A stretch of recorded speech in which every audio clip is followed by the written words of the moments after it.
history precedes itself in terms of, in terms of you being in a neighborhood of Queens, where the most official of the official are official, you're among the elite official. I'm definitely at top of the food chain. That's a fact, no exaggeration. Let me get some of that drink, my nigga. You gonna bring some for yourself? Pardon me, I'm talking to home. I'm definitely, no exaggeration, no tooting the horn. I'm definitely top of the food chain in my era. That's a fact. And I'm only 38. A lot of dudes think I'm like an old head or older than that. Now I'm a young boy. Because you got to remember the time when we was running G-Unit, we started in 2000.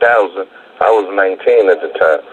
Like, they don't understand how heavy an impact we laid down. And we was kids. We was babies, bro. Like, we was ahead of our time. So I just want to clear that up. I'm still a young boy. I'm only 38. Yeah. Definitely. And one thing about it is, yeah, man. And one thing about it, Bangum, is we got a lot to get into, and we got a little bit of time, but there is so much history that we got to get into from so many different levels. Like, we can talk about anything, right? But, I ain't here to bash nobody because I'm in a great place in life. No doubt. I'm doing great for myself, so, like, all that negativity, like, dudes might see on YouTube or all that, I'm not even on that type of time.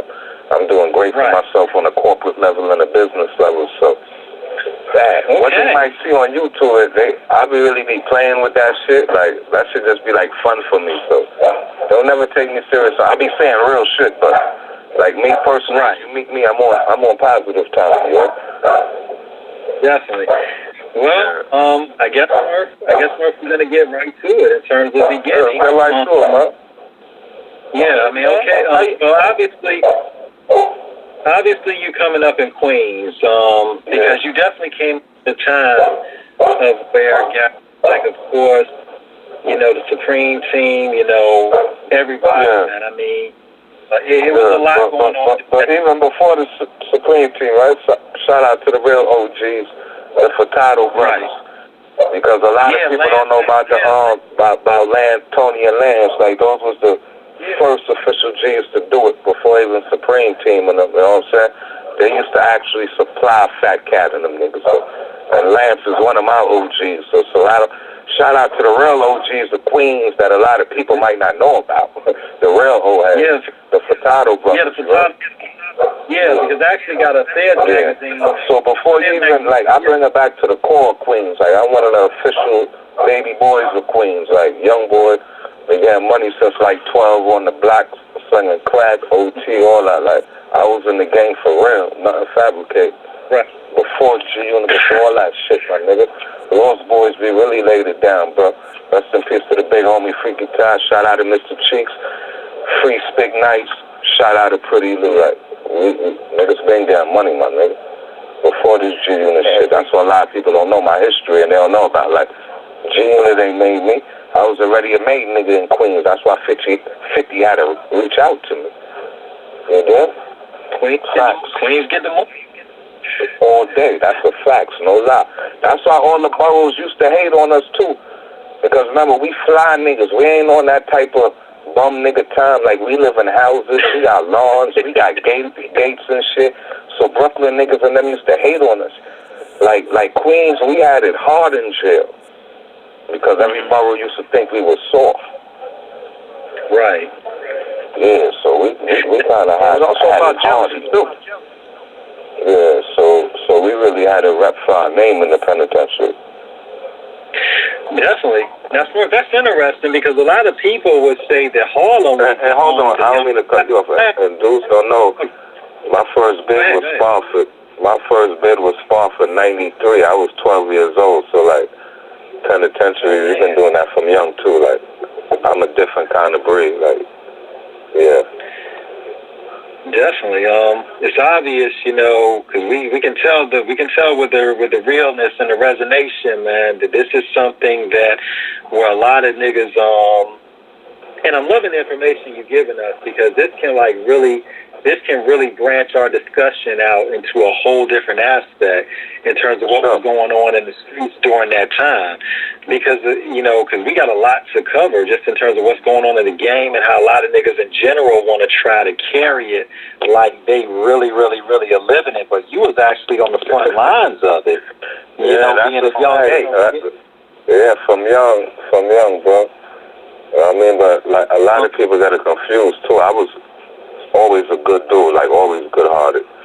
Whatever I did was repercussion for what some lame think he could have got over on, because I'm always on defense.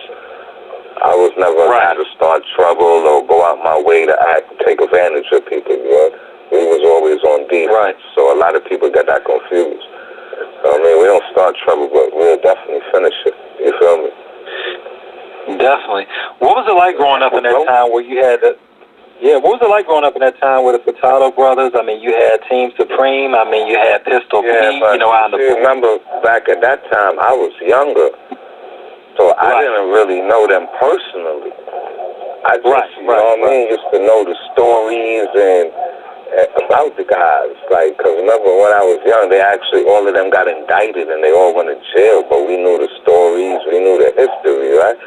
So when I got in my teenage stage, that's where I actually got to see the Supreme. Lance came home and got to meet them personally.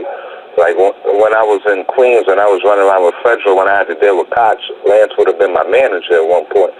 So like when they came home, they tapping in with all the young boys that's active now. So that's how me and Lance linked up, because like I said, I was always ahead of my time. So when he wanted to meet me, and I met him, and we had a great conversation.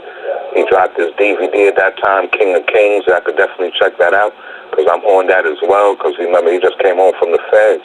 He did like real years in the Feds. So the first project he worked on when he came home was King of Kings. So he reached out to all the young active guys in Queens, or whoever, somebody in Queens, and he reached out to me, and I linked with him, and we was golden from there. You feel me? Because even while they're in jail, they staying in tune with whoever active in Queens or who making it happen. And like I said, my name was always ringing bells and popping up. So when he came home, we linked up, and he threw me on his first project, the King of Kings documentary.